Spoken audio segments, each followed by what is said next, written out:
ലക്ഷദ്വീപിൽ ആരാണ് ഇടപെടേണ്ടത്?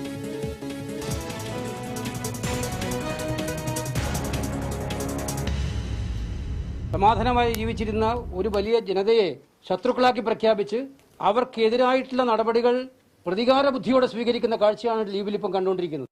ആ അഡ്മിനിസ്ട്രേറ്ററെ ഇത്തരം നടപടികളിൽ നിന്ന് പിന്തിരിപ്പിക്കുകയും അവിടെ നിന്ന് പിൻവലിക്കുകയും ചെയ്യണം. ലക്ഷദ്വീപിലെ ആളൊഴിഞ്ഞ ചില സ്ഥലങ്ങളിൽ തീവ്രവാദികളുടെ സാന്നിധ്യം ശക്തമാവുകയാണെന്നും ആയുധങ്ങളും വെടിക്കോപ്പുകളും മയക്കുമരുന്നും കണ്ടെടുത്തതായിട്ടുള്ള സംഭവങ്ങൾ ശൂന്യതയിൽ നിന്നുണ്ടായ സംഭവങ്ങളല്ല. ലക്ഷദ്വീപിന്റെ വികസന ഭാഗമായിട്ട് അത് ജനങ്ങൾക്ക് ഉൾക്കൊള്ളാൻ പറ്റുന്നതാണെങ്കിലും അംഗീകരിക്കണം. അതേസമയം അത് ലക്ഷദ്വീപിലെ ജനങ്ങൾക്ക് മോശമായി ബാധിക്കുന്നുണ്ടെങ്കിൽ അതിനെതിരെ ശക്തമായി കേന്ദ്രം ഇടപെട്ടുകൊണ്ട് ഒരു റിവ്യൂ നടത്തണം തന്നെയാണ്. പ്രഫുൽജിന്റെ വികസന കാഴ്ചപ്പാടിനോട് ഞാൻ വളരെ അനുകൂലിക്കുന്നുണ്ട്. അവിടെ ടൂറിസം വളരണം, അവിടുത്തെ ഫിഷറീസ് മേഖല വളരണം, അവിടെ പുറമേ നിന്ന് വരുന്ന ജനങ്ങൾക്കുള്ള സൗകര്യങ്ങൾ കൂട്ടണം. അതേസമയം ലക്ഷദ്വീപിലെ ജനങ്ങളുടെ വികാരങ്ങളും ലക്ഷദ്വീപിലെ അവരുടെ ജീവിത രീതിയും കണക്കിലെടുക്കുകയും വേണം. നമസ്കാരം, കൗണ്ടർ പോയിന്റിലേക്ക് സ്വാഗതം. ലക്ഷദ്വീപ് അഡ്മിനിസ്ട്രേറ്ററുടെ നയങ്ങളെ ചൊല്ലി ദ്വീപിനകത്തും പുറത്തും ശക്തമായ പ്രതിഷേധം. ലക്ഷദ്വീപിലെ നയങ്ങൾക്കെതിരെ പ്രധാന മുന്നണി നേതാക്കൾ കേരളത്തിൽ രംഗത്തെത്തി. ജനദ്രോഹ നയങ്ങൾക്കെതിരെ ലക്ഷദ്വീപ് BJP ഘടകവും രംഗത്തെത്തി. എന്നാൽ കേരളത്തിലെ രാഷ്ട്രീയ പാർട്ടികളും തീവ്രവാദ സംഘടനകളും ചേർന്ന് ലക്ഷദ്വീപിൽ ഇല്ലാത്ത പ്രശ്നങ്ങളുണ്ട് എന്ന് വരുത്തി തീർക്കുകയാണെന്ന് കേരളത്തിലെ BJP. മനുഷ്യാവകാശങ്ങൾ പോലും നിഷേധിക്കുകയാണെന്ന് സാമൂഹ്യ പ്രവർത്തകർ. അതിനിടെ അതിശക്തമായി ഇടപെട്ട് കേരള ഹൈക്കോടതി. കൗണ്ടർ പോയിന്റ് ചർച്ച ചെയ്യുന്നു. ലക്ഷദ്വീപ് ശാന്തമായി തുടരാൻ ആര് ഇടപെടണം?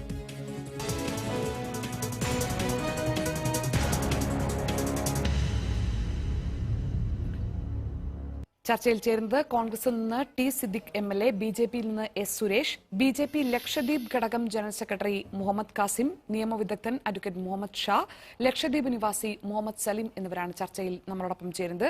ആദ്യം ശ്രീ മുഹമ്മദ് കാസിം, ഇന്ന് കേരളത്തിലെ BJP സംസ്ഥാന അധ്യക്ഷൻ പറഞ്ഞത് ലക്ഷദ്വീപിൽ ഒരു പ്രശ്നവുമില്ല, അവിടെ ഏതെങ്കിലും തരത്തിലുള്ള പ്രശ്നം ഉണ്ട് എന്ന് വരുത്തി തീർക്കുന്നത് കേരളത്തിലെ രാഷ്ട്രീയ പാർട്ടികളും മാധ്യമങ്ങളും കക്ഷി താല്പര്യങ്ങളുള്ള തീവ്രവാദ സംഘടനകളും ചേർന്നാണ് എന്നാണ്.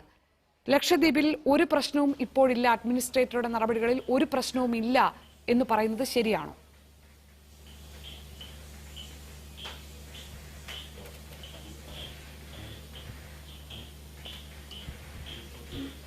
ലക്ഷദ്വീപ് വളരെ സമാധാനപരമായിട്ട് നീങ്ങുന്ന നാടാണ് ലക്ഷദ്വീപ്. അവിടുത്തെ ജനങ്ങളൊക്കെ വളരെ ഇന്നസെൻ്റ് ആൾക്കാരാണ്. ലക്ഷദ്വീപിലെ ഭാരതീയ ജനതാ പാർട്ടീൻ്റെ ജനറൽ സെക്രട്ടറി എന്നൊക്കെ എനിക്ക് പറയാനുള്ളത്, ലക്ഷദ്വീപിൽ കേന്ദ്രം കൊണ്ടുവരുന്ന പദ്ധതികൾ 2014 തൊട്ട് തന്നെ അവിടെയുള്ള രണ്ട് അഡ്മിനിസ്ട്രേറ്റർ ഉണ്ടായിരുന്നു. ആദ്യം ഫറൂഖ് ഖാൻ അഡ്മിനിസ്ട്രേറ്റർ വന്നു, അതിനുശേഷം ദിനേശ്വർ ശർമാജി വന്നു. ആ കേന്ദ്രം വളരെ സപ്പോർട്ടോടുകൂടി എല്ലാ കാര്യങ്ങളും വളരെ സഹായത്തോടുകൂടി കിട്ടുന്ന ഒരു പ്രദേശമാണ് ലക്ഷദ്വീപ്. കേന്ദ്രഭരണ പ്രദേശമായ ലക്ഷദ്വീപിൽ കേന്ദ്ര ഗവൺമെൻറ് മോദിജി അടക്കം ഉള്ള അമിത്ഷാജി അടക്കമുള്ള അവർ വിസിറ്റ് ചെയ്യുകയും അവിടെ പല കാര്യങ്ങളും പല പദ്ധതികളും ജനങ്ങൾക്ക് ഉപകാരപ്പെടുന്ന രീതിയിൽ ഇതുവരെ വന്നിട്ടുണ്ട്. പ്രഫുൽജി അഡ്മിനിസ്ട്രേറ്ററായിട്ട് ചാർജ് എടുക്കാൻ ആദ്യമായിട്ട് വന്നപ്പോൾ തന്നെ ലക്ഷദ്വീപിലെ വികസന കാഴ്ചപ്പാടോടുകൂടിയാണ് പ്രഫുൽജി അവിടെ വന്നിരിക്കുന്നത്.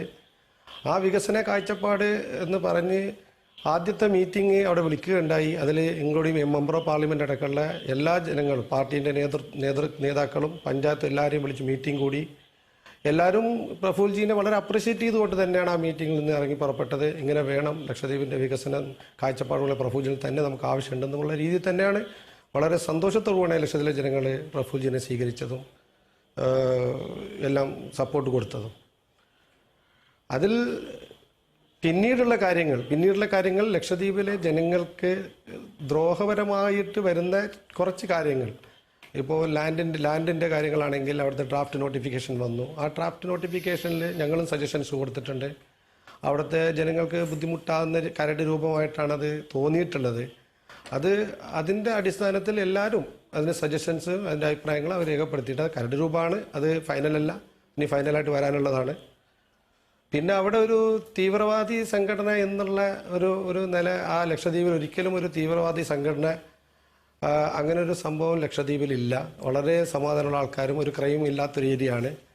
പിന്നെ ലക്ഷദ്വീപിനെ സംബന്ധിച്ച്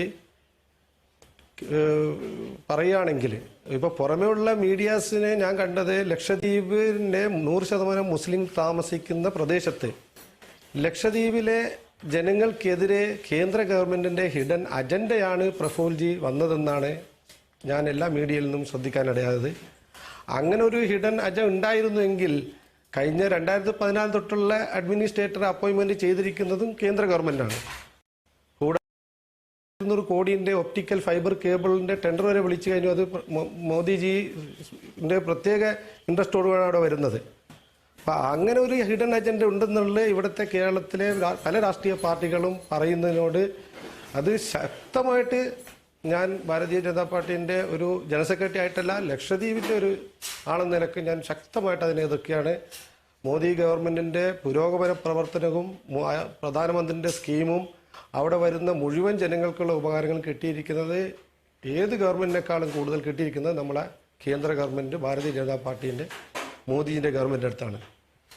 ഇതിൽ ജനങ്ങൾക്ക് ഉള്ള പ്രശ്നം എന്താണെന്ന് വെച്ചാൽ ലക്ഷദ്വീപിലെ ജനങ്ങളുടെ ഒരു വികസനം കൊണ്ടുവരുന്നതിന് ലക്ഷദ്വീപിലെ ജനങ്ങൾ ടൂറിസം മേഖല ആയാലും ശരി, ഫിഷറീസ് മേഖല ആയാലും ശരി, എന്ത് കാര്യത്തിനും ഞങ്ങൾ വളരെ ആത്മാർത്ഥമായിട്ട് സ്വാഗതം ചെയ്യുന്നവരാണ് ലക്ഷദ്വീപിലെ എല്ലാ ജനങ്ങളും.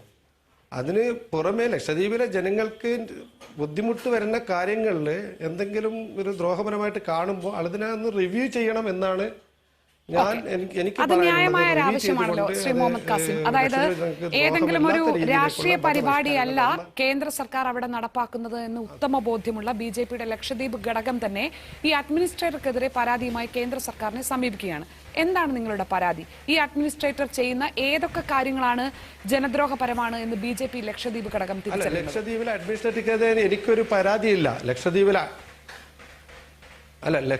അഡ്മിനിസ്ട്രേറ്റർക്കെതിരെ ഞാനൊരു പരാതിയായിട്ടാണല്ല പറയുന്നത്. ലക്ഷദ്വീപിലെ ഭരണപരിഷ്കാരങ്ങൾ, ഇപ്പോൾ ഉദാഹരണം കേന്ദ്രത്തിൽ നിന്ന് വരുന്ന അല്ലെങ്കിൽ കേരളത്തിൽ നോർത്തിൽ നിന്ന് വരുന്ന ആളുകൾ ലക്ഷദ്വീപിൽ രണ്ട് കൊല്ലമായിരിക്കും അവിടെ ഉണ്ടാവുക. അവർ 2 കൊല്ലം ഇത് ഫയൽ പഠിക്കലും അതും ആകുമ്പോഴത്തേക്ക് തന്നെ 2 കൊല്ലം കഴിയും. അപ്പം ലക്ഷദ്വീപിലെ ജനങ്ങളായിട്ടും ജനപ്രതിനിധികളായിട്ടും എല്ലാ BJP ഘടകങ്ങളായിട്ടും എല്ലാവരും ഡിസ്കസ് ചെയ്തുകൊണ്ട് ജനങ്ങൾക്ക് ദ്രോഹമല്ലാത്ത ഏത് കാര്യത്തിനും നടപ്പിൽ വരുത്തണമെന്നാണ് ഞാൻ ആവശ്യപ്പെടുന്നത്. ലക്ഷദ്വീപ് അഡ്മിനിസ്ട്രേറ്റർ പ്രഫുൽജി വരുന്നതുകൊണ്ട് ഇപ്പോൾ പ്രഫുൽജി വന്നതുകൊണ്ട് അവിടെ ഒരു ബുദ്ധിമുട്ട് പ്രശ്നങ്ങൾ ആദ്യമല്ല, അത് പരിഷ്കാരങ്ങൾ കുറച്ച് മാറ്റം വരുത്തണമെന്നാണ് എന്റെ ഒരു ആഗ്രഹം. ശ്രീ മുഹമ്മദ് കാസിം, അതായത് ഇപ്പോൾ ഈ പുറത്തൊക്കെ പ്രചരിപ്പിക്കുന്നത് പോലെ ലക്ഷദ്വീപിലെ ജനങ്ങൾക്ക് ഇപ്പൊ ലക്ഷദ്വീപിലെ ജനങ്ങൾ പ്രതിഷേധം നടത്തുന്നത് ലക്ഷദ്വീപില ഇവര് പറയുന്ന കേരളത്തിൽ നിന്നുള്ള ഇപ്പൊ പൊളിറ്റിക്കൽ പാർട്ടീസ് പറയുന്ന ഒരു പൊളിറ്റിക്കൽ അജണ്ട പറയുന്ന പോലെ ലക്ഷദ്വീപിൽ 100% മുസ്ലിം താമസിക്കുന്ന ഭാരതീയ ജനതാ പാർട്ടിക്ക് ശ്രീ മുഹമ്മദ് കാസിം, കേരളത്തിലെ രാഷ്ട്രീയ ചർച്ചകളൊക്കെ വിട്ടേക്കും. ഓരോ രാഷ്ട്രീയ പാർട്ടികളും പ്രതികരിക്കുന്നതിന് ഓരോരോ താല്പര്യങ്ങളോ ലക്ഷ്യങ്ങളോ ഒക്കെ ഉണ്ടാകാം. പക്ഷേ ലക്ഷദ്വീപിലെ ജനങ്ങൾ ആഗ്രഹിക്കുന്നത് എന്താണ് ജനദ്രോഹപരമായി ഇപ്പോൾ ലക്ഷദ്വീപിൽ നടന്നുകൊണ്ടിരിക്കുന്നുവെന്ന് നിങ്ങളടക്കം പറയുന്നത്? ഏത് തീരുമാനങ്ങളാണ് ലക്ഷദ്വീപിലെ ജനതയ്ക്ക് പ്രശ്നമാണ് എന്ന് താങ്കൾ കാണുന്നു?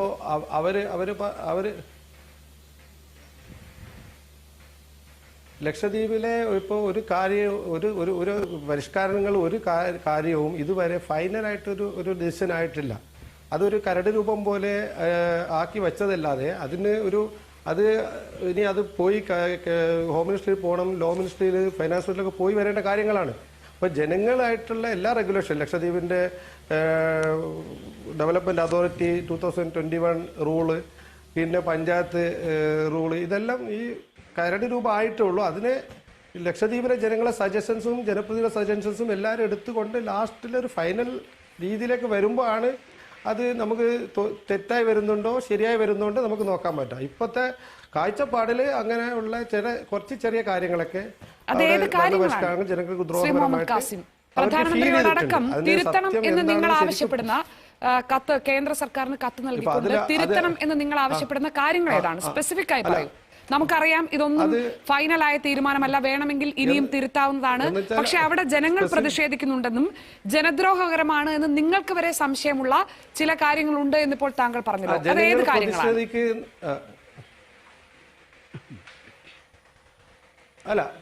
എനിക്ക് സംശയമുള്ളതല്ല. ഇപ്പോൾ ഒരു ഭരണാധികാരി, ലക്ഷദ്വീപ് എന്ന് പറയുന്ന സിംഗിൾ ലൈൻ അഡ്മിനിസ്ട്രേഷനാണ്. ആ അഡ്മിനിസ്ട്രേറ്റർക്ക് പ്രസിഡന്റ് ഓഫ് ഇന്ത്യൻ്റെ ഒരുപാട് അധികാരങ്ങളുള്ളതാണ്. കേന്ദ്ര ഗവൺമെൻറ് വന്നതിന് ശേഷമാണ് പിന്നെയും നമ്മൾ പിന്നെ പൊളിറ്റിക്കൽ അപ്പോയിൻമെൻ്റ് ആയിട്ട് വന്നിരിക്കുന്നത്. അവിടെ വന്ന് എനിക്ക് പറയാനുള്ള ഉദാഹരണം ഇപ്പോൾ ഗുണ്ട ആക്ട് എന്ന് പറയുമ്പോൾ അവിടെ സീറോ ക്രൈമുള്ള സ്ഥലത്ത് ഒരു ഗുണ്ട ആക്ട് നടപ്പിൽ വരുത്തിയിട്ടില്ല, ഇംപ്ലിമെൻറ്റ് ചെയ്തിട്ടില്ല. അങ്ങനെയുള്ള കാര്യങ്ങൾ അവിടെ ശരിക്കും ഒരു ആവശ്യകത ഉണ്ടോ ഇല്ലോ എന്നുള്ളത് ശരിക്കും പഠിച്ചിട്ട് ചെയ്യേണ്ട കാര്യങ്ങൾ തന്നെയാണ്.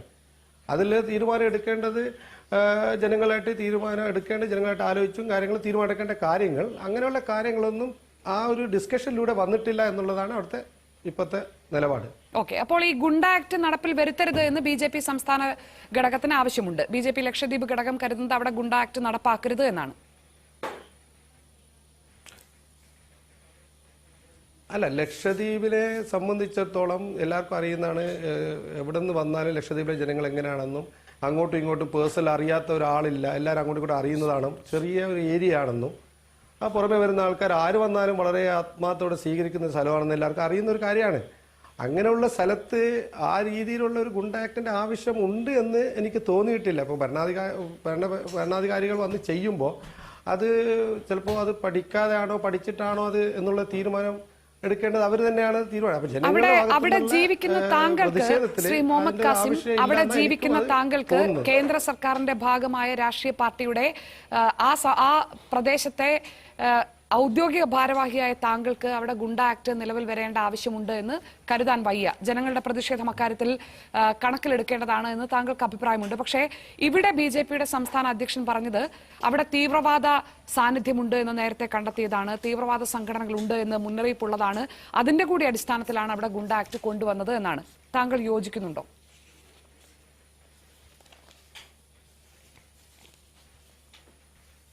അല്ല, അത് ബഹുമാനപ്പെട്ട ഞങ്ങളുടെ കേരള പ്രസിഡന്റിന് ലക്ഷദ്വീപ് ആയിട്ട് അത്ര വലിയ ബന്ധങ്ങളും പരിചയങ്ങളും ഇതുവരെ വന്നിട്ടില്ല. അപ്പോൾ എൻ്റെ ഒരു അഭിപ്രായത്തിൽ അവിടെ അങ്ങനെ ഒരു ഗുണ്ട ആക്ട് നിയമം ഇപ്പോഴത്തെ ഒരു സാഹചര്യത്തിൽ ആവശ്യമുള്ളതായിട്ട് എനിക്ക് തോന്നുന്നില്ല. അപ്പോൾ ഇവർ ഇപ്പോൾ പറഞ്ഞിരിക്കുന്ന കാര്യങ്ങളൊന്നും എനിക്ക് വീണ്ടും ഒന്ന് അത് പഠിച്ചിട്ട് അങ്ങനെ ഉണ്ടോ ഇല്ലോ എന്നുള്ളതൊന്നും കൂടി ഒന്ന് ആലോചിച്ചിട്ട് ഞാൻ പറയാം. എനിക്കത് ഇപ്പോൾ തീർച്ചയായും താങ്കൾക്ക് രാഷ്ട്രീയമായ പരിമിതിയും അക്കാര്യത്തിൽ ഉണ്ടാകും എന്നത് മനസ്സിലാക്കുന്നു. ഞാൻ താങ്കളിലേക്ക് തിരിച്ചും വരാം. ശ്രീ എസ് സുരേഷ്, അവിടെ ജീവിക്കുന്ന BJPയുടെ നേതാവാണ്, ഔദ്യോഗിക ഭാരവാഹിയാണ്. അദ്ദേഹം പറയുന്നത് അവിടെ ഒരു ഗുണ്ട ആക്ടിന്റെ ആവശ്യമില്ല, അവിടെ അങ്ങനെ ഒരു സാഹചര്യവുമില്ല. ഇനി ഉണ്ടോ എന്ന് നമ്മുടെ സംസ്ഥാന പ്രസിഡന്റ്, കേരളത്തിൽ തൊട്ടിപ്പുറത്ത് കിടക്കുന്ന കേരളത്തിലെ സംസ്ഥാന പ്രസിഡന്റ് പറഞ്ഞതിന്റെ അടിസ്ഥാനത്തിൽ വേണമെങ്കിൽ പഠിച്ചിട്ട് ഒന്നുകൂടി ഇനി ഗുണ്ട ആക്ടിന്റെ ആവശ്യമുണ്ടോ എന്ന് പരിശോധിച്ച് നോക്കാം എന്ന് പറയുന്നത്. ജനദ്രോഹകരമായ നടപടികൾ തിരുത്തണം എന്നാവശ്യപ്പെട്ടിരിക്കുന്നത് ലക്ഷദ്വീപിലെ BJP ഘടകം കൂടിയാണ്. എന്നാൽ കേരളത്തിലെ BJP അടക്കം, അല്ലെങ്കിൽ രാജ്യത്തുള്ള ഇവിടെയുള്ള നമ്മുടെ പ്രധാന ഭാഗത്തുള്ള ആളുകൾ മുഴുവൻ, അല്ലെങ്കിൽ BJPയും BJP അനുകൂലിക്കുന്നവർ മുഴുവൻ ലക്ഷദ്വീപിൽ എന്താണ് നടക്കുന്നതെന്ന് അവിടെ ഉള്ളവരെക്കാൾ കൂടുതൽ ധാരണയുണ്ട് എന്ന മട്ടിലാണ് സംസാരിക്കുന്നത്.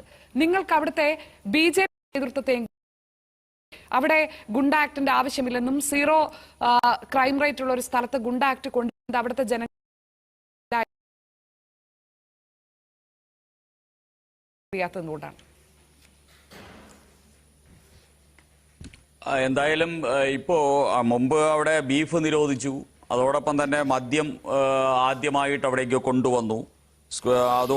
അതോടൊപ്പം തന്നെ അവിടെ 2 കുട്ടികളിൽ കൂടുതലുള്ള ആൾക്കാരെ മുഴുവൻ തന്നെ തെരഞ്ഞെടുപ്പിൽ മത്സരിക്കുന്നത് ഒഴിവാക്കി എന്ന് നടത്തിയ ടൂൾ കിറ്റിൽ നിന്ന് അവസാനം ഇപ്പോൾ ഗുണ്ട ആക്ടിലേക്ക് വന്ന് എത്തിയത് അങ്ങേയറ്റം സന്തോഷകരമായിട്ടുള്ളൊരു കാര്യമാണ്. മറ്റുള്ള കാര്യങ്ങളിലേക്ക് നമ്മൾ വരുന്നതേ ഉള്ളൂ, താങ്കൾ വിശദീകരിച്ച ശേഷം. അപ്പോൾ ഇത്തരത്തിലുള്ള കാര്യങ്ങൾ അവിടെ ഒരു ജനാധിപത്യത്തിൻ്റെ ഏറ്റവും മഹത്വപൂർണ്ണമായിട്ടുള്ള ഒരു സിസ്റ്റം മുന്നോട്ട് പോവുകയാണ്. അവിടുത്തെ ജനങ്ങളോട് ഇതിനെ സംബന്ധിച്ച് അവരുടെ ഒരു ഹിതപരിശോധന എന്ന് പോലും തോന്നിപ്പിക്കാവുന്ന രീതിയിൽ അവിടെ കൊണ്ടുവരുന്ന ഡ്രാഫ്റ്റ് നിയമം ജനങ്ങളുടെ മുന്നിലേക്ക് അവതരിപ്പിച്ച് ആ ജനങ്ങളുടെ മുന്നിൽ അവതരിപ്പിക്കപ്പെട്ടതിനെ സംബന്ധിച്ച് അവരുടെ അഭിപ്രായങ്ങൾ ശേഖരിച്ച് ആ അഭിപ്രായങ്ങളെ തുടർന്ന് അത് ഒരു നിയമമാക്കപ്പെടുന്നതിന് വേണ്ടിയുള്ള ഒരു സംവിധാനം നടന്നുകൊണ്ടിരിക്കുകയാണ്. അത് ജനാധിപത്യ പ്രക്രിയയിലെ ഏറ്റവും മാതൃകയും അതോടൊപ്പം തന്നെ നമ്മൾ ഉയർത്തിപ്പിടിക്കേണ്ടതുമായിട്ടുള്ള ഒരു സംസ്കാരമാണ് അവിടെ നടക്കുന്നത് എന്ന് ആദ്യം നമ്മൾ മനസ്സിലാക്കണം. അപ്പോൾ ഒരു നാട്ടിലെ ജനതയ്ക്ക് ഇപ്പോൾ ഞാൻ ഷാനിയോട് ചോദിക്കുക, ഇവിടെ 118 ശ്രീ പിണറായി വിജയൻ സർക്കാർ കൊണ്ടുവന്നു. പത്രമാഹരണ ബില്ലാണ് കൊണ്ടുവന്നത്. ഇവിടുത്തെ പത്രക്കാരോടും ഈ നാടിനോടും മുഴുവൻ ചർച്ച ചെയ്തിട്ടാണോ ഇവിടെ ഒരു ബില്ല് കൊണ്ടുവന്നത്? അപ്പോൾ ഇവിടെ ഇല്ലാത്ത ജനാധിപത്യ മഹിമയും സംസ്കാരവും അവിടെ കേന്ദ്രഭരണ പ്രദേശമായിട്ടുള്ള അവിടെ അഡ്മിനിസ്ട്രേറ്ററുടെ നേതൃത്വത്തിൽ ഒരു ചെറിയ വ്യത്യാസം താങ്കൾ അനുവദിക്കുമെങ്കിൽ ഒന്ന് പറയാൻ ഞാൻ എന്നെ അനുവദിക്കണം. പിണറായി വിജയൻ എന്നത് കേരളത്തിലെ ജനങ്ങൾ ജനാധിപത്യ രീതിയിൽ തെരഞ്ഞെടുത്ത മുഖ്യമന്ത്രിയാണ്. കേരളത്തിലെ ജനങ്ങൾ തെരഞ്ഞെടുത്ത മുഖ്യമന്ത്രിയാണ്. നമ്മുടെ പ്രധാനമന്ത്രി നരേന്ദ്രമോദിയെ രാജ്യം തെരഞ്ഞെടുത്തതുപോലെ ജനാധിപത്യ രീതിയിൽ തെരഞ്ഞെടുക്കപ്പെട്ട ഭരണകർത്താവാണ് അദ്ദേഹം. അത് പിന്നീട് പിൻവലിക്കേണ്ടി വന്നതെന്ന് താങ്കൾക്കറിയാമല്ലോ. ജനാധിപത്യപരമായ പ്രതിഷേധമുണ്ടായപ്പോൾ ജനാധിപത്യ വിരുദ്ധമാണ് എന്ന് പറയുന്ന രീതിയിലുള്ള നിയമ ഭേദഗതികൾ പിൻവലിക്കേണ്ടിയും വന്നു. ലക്ഷദ്വീപിന്റെ വ്യത്യാസം അഡ്മിനിസ്ട്രേറ്ററെ കേന്ദ്ര സർക്കാർ അങ്ങോട്ട് നിയോഗിക്കുന്നതാണ്. അവിടുത്തെ ആളുകൾ തെരഞ്ഞെടുത്ത ആളുകളല്ല. അവിടുത്തെ ആളുകൾ ജനാധിപത്യപരമായി തെരഞ്ഞെടുക്കപ്പെട്ട ഭരണാധികാരിയല്ല. വ്യത്യാസമുണ്ട്.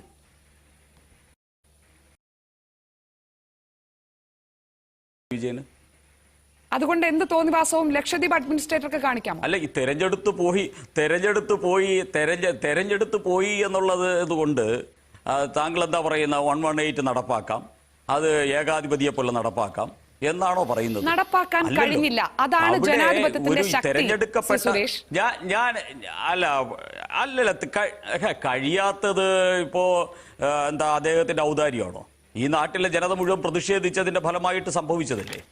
ഇവിടെ ഞാൻ കാണുന്നത് ജനങ്ങളോട് ഉത്തരവാദിത്വമുള്ള ജനങ്ങളാൽ തെരഞ്ഞെടുക്കപ്പെട്ട ഒരു ഭരണകൂടം ഏകാധിപതിയെ പോലെ പത്രമാരണ ബില്ല് കൊണ്ടുവന്ന ഒരു സംസ്ഥാനത്ത് നിന്നുകൊണ്ട് ജനങ്ങളാൽ തെരഞ്ഞെടുക്കപ്പെടാത്ത, അതേ സമയത്ത് തെരഞ്ഞെടുക്കപ്പെട്ട പിണറായി വിജയനേക്കാൾ ജനാധിപത്യത്തിനെ സംബന്ധിച്ച മഹത്വപൂർണമായ കാഴ്ചപ്പാടുള്ള ഒരു അഡ്മിനിസ്ട്രേറ്റർ അവിടെ കൊണ്ടുവരാൻ പോകുന്ന ഭരണപരിഷ്കാരത്തെ സംബന്ധിച്ച് അവിടുത്തെ ജനങ്ങളുടെ അഭിപ്രായം ആരായാൻ വേണ്ടി അത് പരസ്യപ്പെടുത്തുകയും അതിനെ സംബന്ധിച്ച് ഒരു ചർച്ച ആ നാട്ടിൽ നടത്തുകയും ചെയ്യുക എന്ന് പറയുന്നത് ഇന്ത്യൻ ജനാധിപത്യത്തിന്റെ ഏറ്റവും സുവർണാലേഖിതം ചെയ്യപ്പെടേണ്ട ഒരു വസ്തുതയാണ് എന്ന് ഇനിയെങ്കിലും കേരളം അംഗീകരിക്കണം.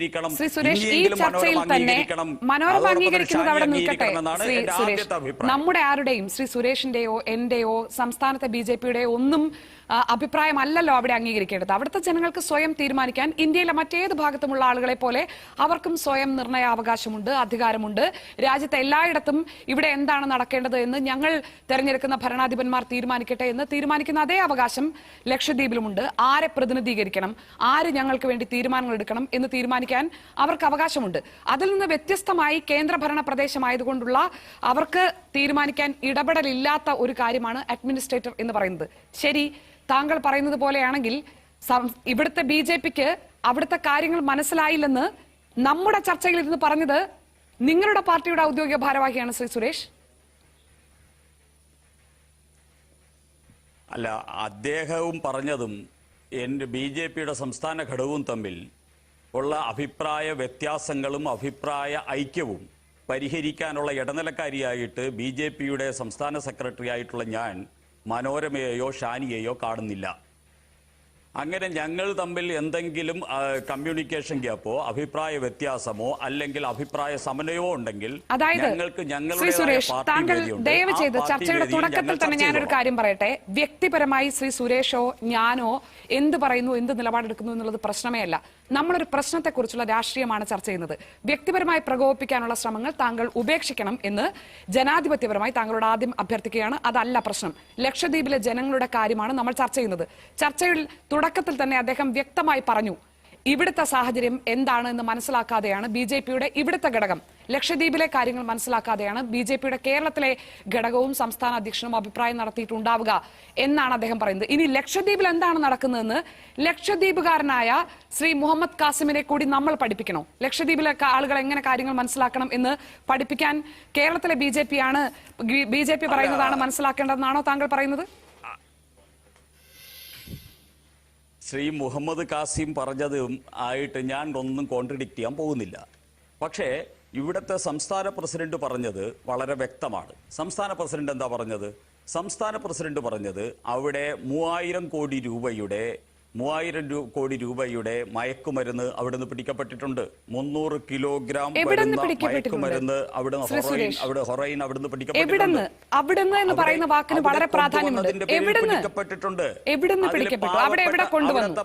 അവിടുത്തെ പാവങ്ങളായിട്ടുള്ള മത്സ്യപ്രവർത്തകർ ഉൾപ്പെടെ അതുമായി ബന്ധപ്പെട്ട് പ്രതിയാക്കപ്പെട്ടിട്ടുണ്ട്.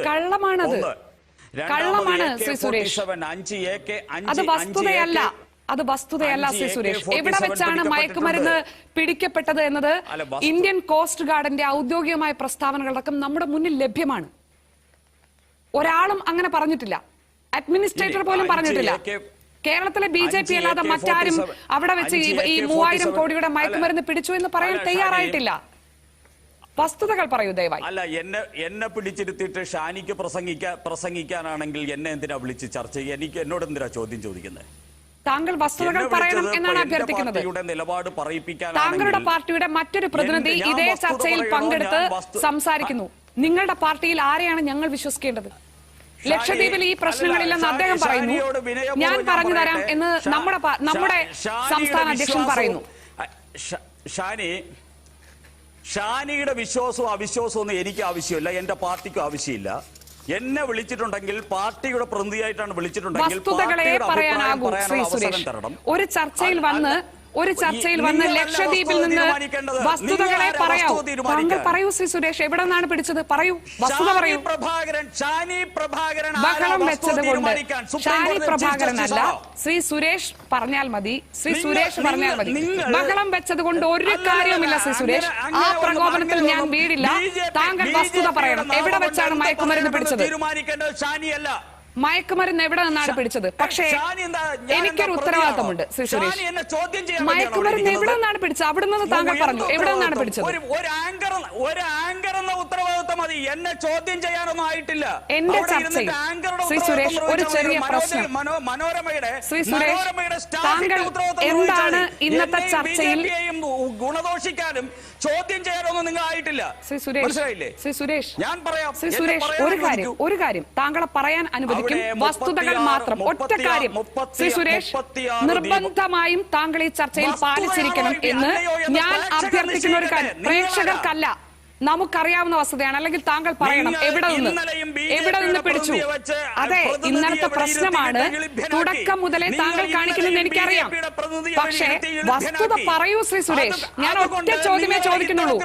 എവിടെ നിന്നാണ് 3000 കോടിയുടെ മയക്കുമരുന്ന് പിടിച്ചത്? ശ്രീ സുരേഷ്, അത് പറഞ്ഞാൽ മതി. അത് വസ്തുതയാണ്. എനിക്കുള്ള മറുപടിയാണ്. എവിടെ നിന്നാണ് മയക്കുമരുന്ന് പിടിച്ചത്? 3000 കോടിയുടെ മയക്കുമരുന്ന് പിടിച്ചത് എവിടെ നിന്നാണ്? അത് പറഞ്ഞാൽ മതി. ഞാൻ ഷാനിക്ക് വേണ്ടിയല്ല മറുപടി പറയുന്നത്. ഷാനിക്ക് മറുപടി പറയാനുള്ള ഒരു പ്രേക്ഷകർക്ക് വേണ്ടി ഞാൻ ചോദിക്കുന്ന ചോദ്യങ്ങൾക്കാണ് താങ്കൾ മറുപടി പറയുന്നത്. ശ്രീ സുരേഷ്, എവിടെ നിന്നാണ് മയക്കുമരുന്ന് പിടിച്ചതെന്ന് താങ്കൾ പറഞ്ഞാൽ പ്രേക്ഷകർക്കും അത് ഉപകാരപ്രദമാണ്. എന്തുകൊണ്ടാണ് അത് പറയാൻ ഇത്ര പ്രയാസം ശ്രീ സുരേഷ്? എവിടെ നിന്നാണ് മയക്കുമരുന്ന് പിടിച്ചത്? പ്രേക്ഷകരും ഞാനുമായി എവിടെ നിന്നാണ് പിടിച്ചത്? പ്രേക്ഷകരും ഞാനുമായി സംവദിച്ചോളാം. അത് പറയാൻ എന്താണ് പ്രയാസം? ചോദിച്ചിട്ട് മിണ്ടാതിരിക്കൂ. എവിടെ? അത് പറഞ്ഞോളൂ. ഞാൻ മിണ്ടാതിരിക്കും. ധൈര്യമില്ല എന്ന് പ്രഖ്യാപിക്കൂ. പറഞ്ഞോളൂ. 36 ദ്വീപുകളുള്ള ലക്ഷദ്വീപിൽ 4 സബ് ജയിലുകളുണ്ട്. ആ സബ് ജയിലുകളിൽ LP ക്ലാസ് അല്ല നടത്തിക്കൊണ്ടിരിക്കുന്നത്. അവിടെ 9 പോലീസ് സ്റ്റേഷനുണ്ട്. ആ പോലീസ് സ്റ്റേഷനുകളിൽ കേസുണ്ട്. അവിടെ 3 പോലീസ് ഹെഡ് പോസ്റ്റ് ഉണ്ട്. അവിടെ ഇതുമായി ബന്ധപ്പെട്ട മയക്കുമരുന്നുമായി ബന്ധപ്പെട്ട 190ഓളം കേസുകൾ കഴിഞ്ഞതിന്റെ മുമ്പ് 89 കേസുകൾ കഴിഞ്ഞ വർഷം രജിസ്റ്റർ ചെയ്തിട്ടുണ്ട്. ഇത്തരത്തിലുള്ള കേസുകൾ അവിടെ രജിസ്റ്റർ ചെയ്തിട്ടുണ്ട്. ഇതിന്റെ അർത്ഥം ലക്ഷദ്വീപുകാരും മുഴുവൻ അക്രമികളും മയക്കുമരുന്നുകാരും കൊള്ളക്കാരുമാണെന്നല്ല. ആവില്ലല്ലോ. ഇപ്പോൾ കേരളത്തിൽ നമുക്കറിയാം കുഴൽപ്പണം പിടിച്ചിട്ടുണ്ട്. ഒരു രാഷ്ട്രീയ പാർട്ടിയുമായി ബന്ധപ്പെട്ട ആരോപണം കേരളത്തിൽ നടക്കുന്നുണ്ട്. അതിനർത്ഥം കേരളത്തിൽ മുഴുവൻ കുഴൽപ്പണ ഇടപാടാണെന്നോ എല്ലാ രാഷ്ട്രീയ പാർട്ടികളും അതിൽ ഇടപെടുന്നവരാണോ എന്നോ അല്ലല്ലോ ശ്രീ സുരേഷ്. പക്ഷേ താങ്കൾ നേരത്തെ പറഞ്ഞ ഒരു കാര്യത്തിന് ഞാൻ വ്യക്തത ആവശ്യപ്പെട്ടത് കേൾക്കണം ശ്രീ സുരേഷ്. അതിനുള്ള ക്ഷമ കാണിക്കൂ. 3000 കോടിയുടെ മയക്കുമരുന്ന് അവിടെ നിന്ന് പിടിച്ചിട്ടുണ്ട് എന്നൊരു പ്രസ്താവന താങ്കൾ നടത്തി. അവിടെ നിന്ന് എന്നാണ് പറഞ്ഞത്. അത് എവിടെ നിന്നാണ് എന്ന് പറയേണ്ടത് ദ്വീപ് ജനതയോട് നമ്മൾ കാണിക്കേണ്ട ഉത്തരവാദിത്തമാണ്. ദയവായി, താങ്കൾ ഒരു പ്രധാനപ്പെട്ട രാഷ്ട്രീയ നേതാവാണല്ലോ. ദ്വീപ് ജനതയെ ഒന്നും ഞങ്ങൾ കുറ്റപ്പെടുത്തുന്നില്ല. ആരാ പറഞ്ഞ? ഞാൻ നേരത്തെ പറഞ്ഞ കേസിലും ദ്വീപ് ജനതയെ മുഴുവൻ ഞങ്ങൾ കുറ്റപ്പെടുത്തുന്നില്ല. ദ്വീപ് ജനതയുടെ വക്കാലത്ത് ഇവിടുത്തെ കോൺഗ്രസിനും മാർക്സിസ്റ്റ് പാർട്ടിക്കും ഷാനിക്കും തന്നിട്ടുണ്ടോ? ദ്വീപ് ജനതയെ അവിടുത്തെ BJPക്ക് നിങ്ങൾ കൊടുക്കുമല്ലോ. ശ്രീ സുരേഷ്, അവിടുത്തെ BJPക്കും ഉണ്ടോ? അവിടുത്തെ BJP നേതാവാണ് നമ്മുടെ ചർച്ചയിൽ പറഞ്ഞത്. അദ്ദേഹം കള്ളം പറയുകയാണെങ്കിൽ അദ്ദേഹത്തോട് നമുക്ക് ചോദിക്കാം. അവിടുത്തെ ബിജെപിക്ക് വക്കാലത്ത് കൊടുക്കാമോ? എന്താണ് പറഞ്ഞത്? അവിടെ ക്രൈം റേറ്റിനെ കുറിച്ച് എന്താണ് പറഞ്ഞത്? അവിടുത്തെ തീവ്രവാദ സംഘടനകളുടെ സാന്നിധ്യത്തെ കുറിച്ചുള്ള ചോദ്യത്തിന് എന്താണ് പറഞ്ഞത്? ഒപ്റ്റിക്കൽ ഫൈബർ കേബിൾ ഇട്ടത് നരേന്ദ്രമോദി സർക്കാരാണെന്ന് പറഞ്ഞില്ലേ? ഇന്റർനാഷണൽ എയർപോർട്ട് ആക്കാൻ വേണ്ടിയുള്ള പരിശ്രമം നരേന്ദ്രമോദി സർക്കാർ നടത്തുന്നത് പറഞ്ഞില്ലേ? അവിടെ നേവിയുടെ സമ്പൂർണമായിട്ടുള്ള ബേസ് ഉണ്ടാക്കാൻ വേണ്ടിയുള്ള ശ്രമം നരേന്ദ്രമോദി സർക്കാർ നടത്തുന്നത് പറഞ്ഞില്ലേ? അവിടുത്തെ ടൂറിസം ഡെസ്റ്റിനേഷൻ ആയിട്ട് ആഗോളതലത്തിൽ ആ ലക്ഷദ്വീപിനെ ഒരു ടൂറിസ്റ്റ് ഡെസ്റ്റിനേഷൻ. അതൊരു പ്രധാനപ്പെട്ട പോയിന്റാണ്. ഞാൻ താങ്കളിലേക്ക് തിരിച്ചു വരാം. കാരണം നമ്മുടെ ചർച്ചയിലാണെങ്കിലും ജനാധിപത്യ മര്യാദ അനുസരിച്ച് ലക്ഷദ്വീപിലെ പ്രശ്നങ്ങൾ ഏറ്റവും കൂടുതൽ സംസാരിക്കേണ്ടത് ലക്ഷദ്വീപുകാർ തന്നെ ആയതുകൊണ്ട് ശ്രീ മുഹമ്മദ് സലീം, ഇവിടെ ചൂണ്ടിക്കാണിക്കപ്പെട്ട പ്രശ്നമുണ്ട്. ശ്രീ കാസിം തന്നെ നേരത്തെ പറഞ്ഞതുപോലെ ഗുണ്ട ആക്ട് അടക്കമുള്ള കാര്യങ്ങളിലാണ് അവർക്കും സംശയം. എന്നാൽ വികസന പരിപാടികൾ വേണം എന്നാഗ്രഹിക്കുന്ന ഒരുപാട് പേർ ദ്വീപ് ജനതയിലും ഉണ്ട്. ശ്രീ സുരേഷും ഇപ്പോൾ പറഞ്ഞതാണ്, ആഗോള ടൂറിസം ഡെസ്റ്റിനേഷനാക്കി മാറ്റി ദ്വീപിനെ കൊണ്ടുവരാനുള്ള ശ്രമങ്ങൾ കേന്ദ്ര സർക്കാർ ചെയ്യുന്നു. അതിനോട് ദ്വീപിലെ ജനതയ്ക്ക് ഭൂരിഭാഗത്തിനും വലിയ പിന്തുണയും അക്കാര്യത്തിലുണ്ട്. അതിനപ്പുറം ഇപ്പോൾ ആകെ പ്രശ്നങ്ങളാണ് എന്ന് വരുത്തി തീർക്കുന്നത് പുറം ലോകമാണ്. എന്താണ് സത്യം? ഷാനി, ആദ്യമായി എനിക്ക് പറയാനുള്ളത്, ലക്ഷദ്വീപിന്റെ പ്രതിനിധിയായി ലക്ഷദ്വീപുകാർക്ക് വേണ്ടി സംസാരിക്കേണ്ട ഒരു അവസരം ഒരുക്കി തന്ന മനോരമയ്ക്കും ഷാനിക്കും ആദ്യം നന്ദി രേഖപ്പെടുത്തുകയാണ്.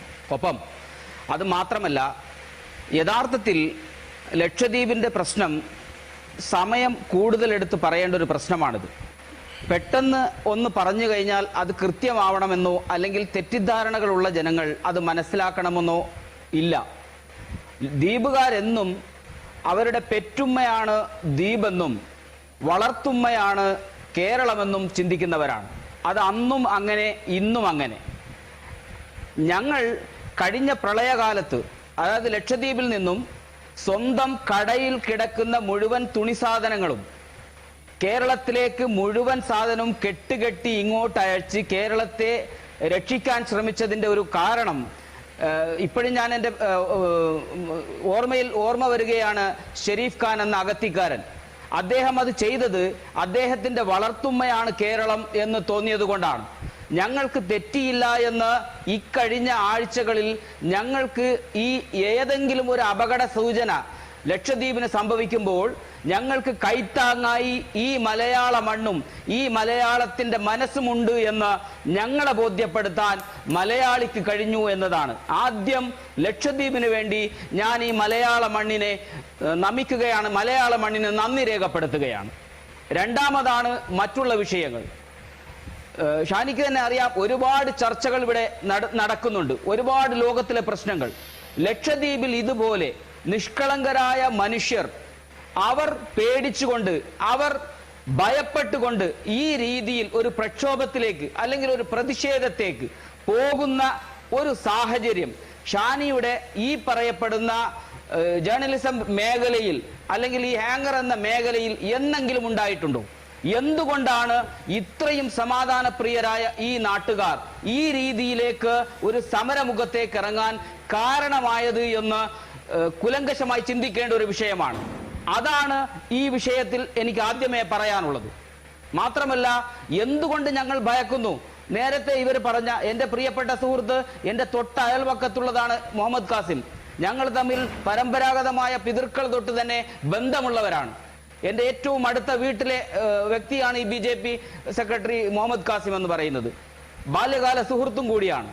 അദ്ദേഹത്തിന് അറിയാം, അദ്ദേഹത്തിന് ഒരിക്കലും അതല്ലാത്തൊരു വാക്ക് പറയാൻ കഴിയില്ല. കാരണം കെട്ടുകഥകൾ മെനഞ്ഞ കഥകൾ മാത്രമാണ് ഇവിടെ ചിലർ പടച്ചുവിടുന്നത് ലക്ഷദ്വീപിനെതിരെ.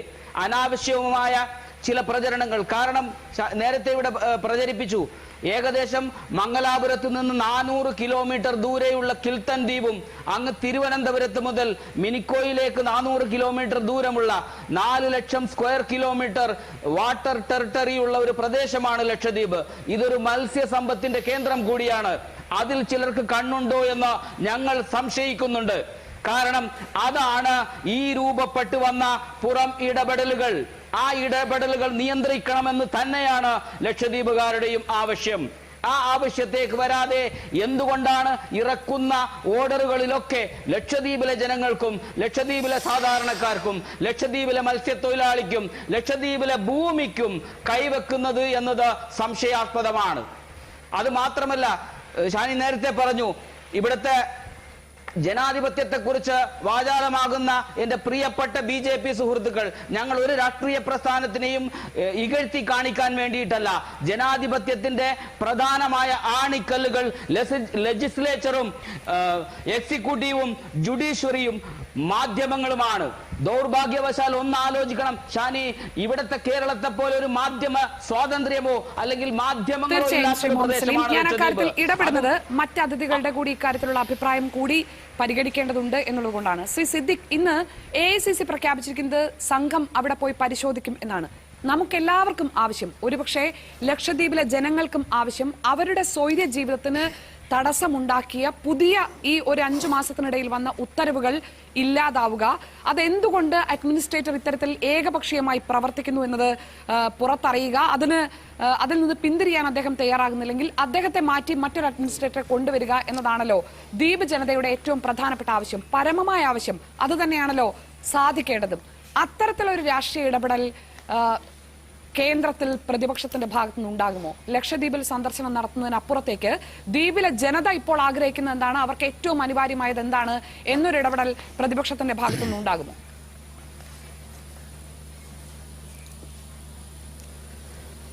ഏറ്റവും പ്രധാനപ്പെട്ടതായിരുന്നു വൈറ്റൽ ക്വസ്റ്റ്യൻ ആണിത്. അതിലൊരു കാര്യം പറയാൻ ആഗ്രഹിക്കുന്നു. നേരത്തെ ഫറൂഖിന്റെ കാര്യവും അതുപോലെ ദിനേശ് ശർമ്മയുടെ കാര്യങ്ങളൊക്കെ സൂചിപ്പിച്ചു.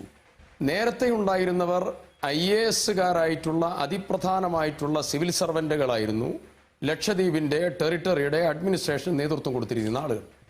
ഇപ്പം നടന്നുകൊണ്ടിരിക്കുന്ന പ്രധാനപ്പെട്ട കാര്യം പൊളിറ്റിക്കൽ അപ്പോയിന്റ്മെന്റ് ആണ്. ഈ പൊളിറ്റിക്കൽ അപ്പോയിന്റ്മെന്റിന്റെ ഭാഗമായി വന്ന ആളാണ് ശ്രീ പ്രഫുൽ പട്ടേൽ. ആരാണ് പ്രഫുൽ പട്ടേൽ? പ്രഫുൽ പട്ടേൽ ഇന്ത്യൻ പ്രധാനമന്ത്രി ഗുജറാത്തിന്റെ മുഖ്യമന്ത്രിയായിരുന്ന വേളയിൽ അവിടെയുള്ള അതിപ്രധാനിയായിട്ടുള്ള ആഭ്യന്തരമന്ത്രിയായിരുന്നു. അദ്ദേഹം അവിടെ നടത്തിക്കൊണ്ടിരിക്കുന്ന പരിഷ്കരണങ്ങൾ, അദ്ദേഹം ദൈനംദിന ജീവിതക്രമമായി അവിടെ ദ്വീപിലുണ്ടോ? പ്രധാനപ്പെട്ട ചോദ്യമാണ്. അവിടെ ഇല്ല. അദ്ദേഹം ആൻഡമാൻ നിക്കോബാർ ഐലൻഡ്സിന്റെ അഡ്മിനിസ്ട്രേറ്ററാണ്. അവിടെ നിന്ന് അദ്ദേഹം വരുന്നത് 2-3 മാസം കൂടുമ്പോൾ അദ്ദേഹം ഒന്ന് വരും. വന്നു കഴിഞ്ഞതിന് ശേഷം ഒരു മീറ്റിംഗ് ഹോൾഡ് ചെയ്യും. അദ്ദേഹം നേരെ 3-4 ഓർഡറുകൾ ഇറക്കും, അദ്ദേഹം പോകും. ഇത് നടന്നുകൊണ്ടിരിക്കുകയാണ്. ഏറ്റവും പരമപ്രധാനമായിട്ടുള്ള ഒരു പ്രധാനപ്പെട്ടതായിരിക്കുന്ന പ്രശ്നം, ഈ അഡ്മിനിസ്ട്രേറ്റർക്ക് പൊളിറ്റിക്കലായിട്ടുള്ള താല്പര്യം കൃത്യതയോടുകൂടി അദ്ദേഹം സൂക്ഷിക്കുന്നു എന്നുള്ളത് തന്നെയാണ് ഒന്നാമത്തെ കാര്യം. 2, നിങ്ങൾ ആലോചിക്കണം, നേരത്തെ ലക്ഷദ്വീപ് 2 പാർട്ട്, ഒന്ന് അറക്കൽ ബീവിയുമായി ബന്ധപ്പെട്ടതായിരിക്കുന്ന ഭൂപ്രദേശം, മറ്റ് ബ്രിട്ടീഷ് ഗവൺമെന്റുമായി ബന്ധപ്പെട്ടതായിരിക്കുന്ന ഭൂപ്രദേശം. കേരള ഗവൺമെന്റ് വരുന്നത് പോലെ തന്നെ, കേരളം രൂപീകരിക്കപ്പെടുന്ന പോലെ തന്നെ 956 അറൗണ്ട് കാലഘട്ടത്തിൽ ലക്ഷദ്വീപ് രൂപീകരിക്കപ്പെട്ടു. ഡോക്ടർ രാജേന്ദ്ര പ്രസാദ് അവിടെ സന്ദർശിച്ചു, പണ്ഡിറ്റ് ജവഹർലാൽ നെഹ്റുവുമായി ചർച്ച നടത്തി. അവിടെയുള്ള ജനതയെ ആത്മവിശ്വാസം പകരാൻ ആവശ്യമായിട്ടുള്ള ഓരോ നടപടികൾ ആരംഭിച്ചു. ST മേഖല, ഒരുപാട് കാര്യങ്ങൾ, ഓരോ മേഖലകൾ ആരംഭിച്ചു. ആ ആരംഭിച്ചതായിരിക്കുന്ന കാര്യത്തിന്റെ ഒരു പ്രത്യേകതയുണ്ട്. ആ പ്രത്യേകത ദ്വീപിലെ ജനതയുടെ വൈകാരികവും അവരുടെ സാംസ്കാരികവും അവരുടെ പൊതുജീവിതക്രമവും അവരുടെ സാമൂഹ്യപരമായിട്ടുള്ള പരിരക്ഷ ഉറപ്പുവരുത്തുക എന്നുള്ളതാണ്. ഇപ്പം നടന്നുകൊണ്ടിരിക്കുന്ന എല്ലാ ഓർഡറുകളും നിങ്ങൾ പരിശോധിച്ചാൽ അവിടെ കാണുന്ന പ്രധാനപ്പെട്ടതായിരിക്കുന്ന കാര്യം അവരുടെ സാംസ്കാരികമായ അവരുടെ ജീവിതക്രമവുമായി ബന്ധപ്പെട്ട സാമൂഹ്യ മണ്ഡലവുമായി ബന്ധപ്പെട്ടതായിരിക്കുന്ന എല്ലാ മേഖലകളെയും തകർക്കുക എന്നുള്ളതാണ് ഇപ്പോഴുള്ള പ്രധാനപ്പെട്ട അജണ്ട. ആ അജണ്ടയുടെ ഭാഗമാണ് ഇവിടെ AK-47 കണക്കും 3000 കോടിയുടെ ഹെറോയിന്റെ കണക്കും ഒരു ബേസുമില്ലാതെ പാവപ്പെട്ട ജനതയുടെ മേലെ ആരോപിക്കുന്നത്. ഞാൻ 4 തവണ ദ്വീപിൽ പോയ ആളാണ്.